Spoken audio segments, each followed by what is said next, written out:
checklist, if you will. What does ihsan look like? What does excellence look like when it comes to showing up at the right time, at the right place? There are 4 things. Number 1, it's doing while others are not doing.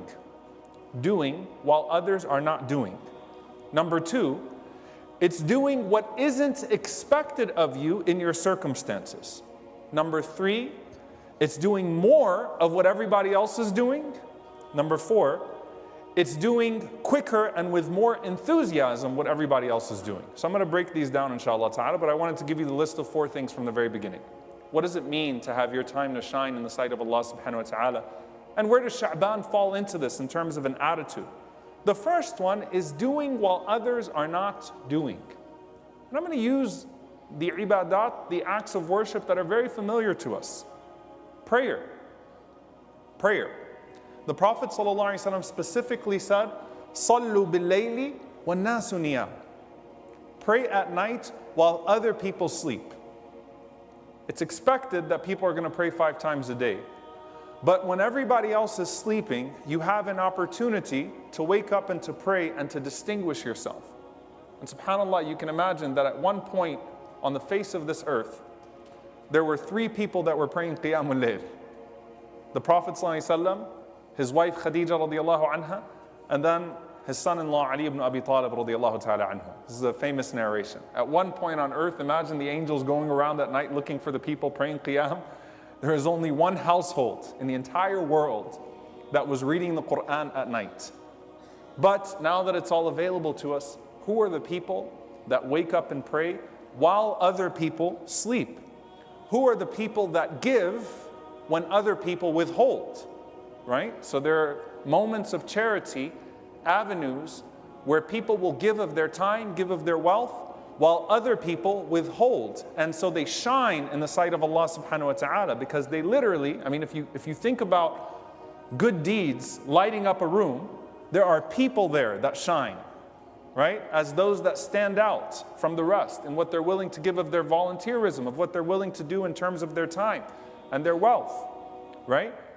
Because when Adam alayhi salam, as the scholars mention, looked at his children, there were lights that were shining.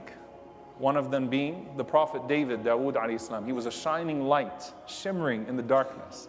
So your time to shine is giving when other people withhold. Your time to shine is fasting when other people don't traditionally fast. And subhanAllah, you'll find a connection with all 3 of these things. The Prophet ﷺ mentioning the angels celebrating the household where someone is awake at night while other people are sleeping. The angels even calling from the gates of heaven to the one that is giving, saying, Allahumma a'ti munfiqan khalafa, oh Allah, give to the one who gave.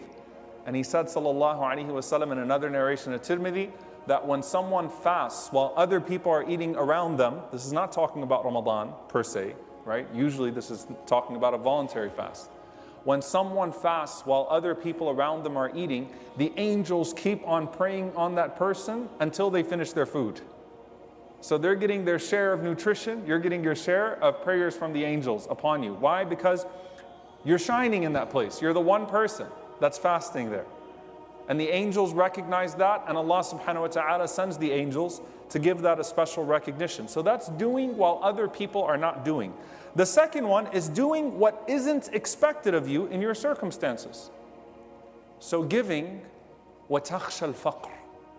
You give even when you fear poverty. The Prophet ﷺ said, it's so beloved to Allah subhanahu wa ta'ala. You forgive even when you're not expected to forgive. You pull back from an argument even when you have every right to get into an argument. تَرَكَ الْمِرَاءَ وَإِنْ كَانَ مُحِقًّا. It's all right, let it go. You do what's not expected of you in your circumstances. Allah Azza wa Jalla looks at that, and Allah subhanahu wa ta'ala mentions, وَاللَّهُ يُحِبُّ الْمُحْسِنِينَ. Allah loves those people, right? They do even what's not expected of them, so they shine there. No one expected you to give at that point. No one expected you to forgive. No one expected you to exert yourself. But Allah subhanahu wa ta'ala saw what you did there. The third thing is doing more of what others are doing. So this is a quantitative element of shining. Everybody's doing the same thing, but some people are doing more of it. Okay? So when it comes to prayer, there are nawafil. There are voluntary prayers. the gate of salah to paradise, the gate of prayer to paradise, is not meant for those who pray 5 times a day, particularly. It's for those who add to that, right? They do more of it. Those who will enter through Bab al-Rayyan are not just the people that fast in Ramadan. The gate of Rayyan, of paradise, is the gate of fasting. It's for those people that especially fast. So everybody fasts, but they fast more, right? So they have a specific gate. That's not just for people of Ramadan. Or those that give extra charity. Bab al-Sadaqah, the gate of charity to Al-Jannah, is not the gate of zakah. It's not just the gate of paying your mandatory charity. It's those people that give extra charity and they exert themselves. So doing more of what everybody else is doing. And the fourth one is doing quicker and with more enthusiasm what others are doing. So it has a qualitative element to it. A qualitative element to it. Part of that is the hastening to what others are lazy towards. So I give people the spectrum, right? Or not me giving it. We find it from the Prophet ﷺ's prayer to the prayer of the hypocrites. The Prophet ﷺ was described that when the time of prayer came, wathaba, he jumped up like a lion, sallallahu alayhi wa sallam. I mean, he jumped out of his bed. Aisha radiallahu anha saying that he was so present at home, but once the call for prayer happened, as if he didn't even know us anymore, sallallahu alayhi wa sallam. Enthusiastic, so ready for the prayer at all times. Like the adhan immediately triggered that response, a very predictable response from the Prophet ﷺ. That's wathaba.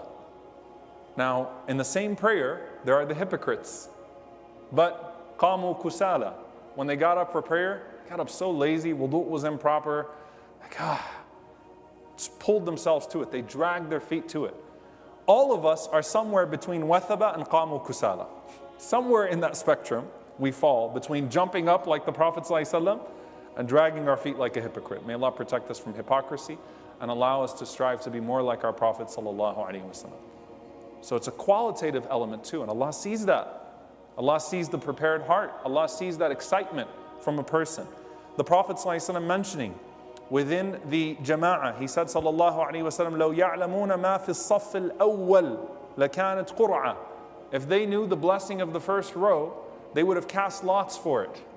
If they knew what it meant to be from Ashab al-Saff al-Awwal, may Allah subhanahu wa ta'ala allow us to strive to be from Ashab al-Saff al-Awwal, the people of the first row. Allahumma ameen. And that doesn't mean jumping over people and getting to the first row. That means getting early to the salah. It's something we can strive for. There's a qualitative element to that. And being there quickly, looking for Allah subhanahu wa ta'ala. And there are so many examples, Salatul Jumu'ah being one of them. The Prophet ﷺ saying the one who came in the first hour, then the one who came in the second hour, then the one who came in the third hour. And he's paralleling to that a specific reward. So those that came first got the greater reward, those that came second got the lesser reward, and so on and so forth.